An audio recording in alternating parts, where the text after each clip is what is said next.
தான் காமராஜர். ஒரு மனம் ஒன்றே எண்ணம் என்று வாழ்ந்த காமராஜரை பற்றி விதவிதமாக கண்ணதாசன் எழுதிய அத்தனை பாடல்களை படித்து படித்து படித்து அத்தனை கவிதைகளை படித்து காமராஜரின் பைத்தியமான 67 அவர் தேர்தல் களத்தில் தோற்றார் என்ற செய்தி கிடைத்த பொழுது தன்னலமற்ற ஒரு துறவிக்கு இப்படி ஒரு தோல்வியா?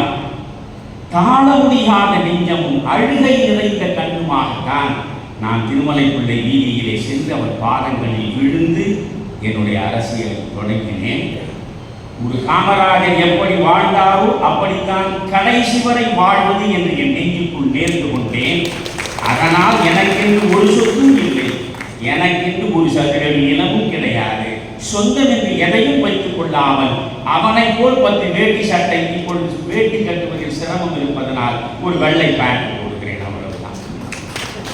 மற்றபடி காமராஜரை போலவே வாழ்ந்து சாக வேண்டும் என்பதை தவிர எனக்கு எந்த ஆசையும் இல்லை.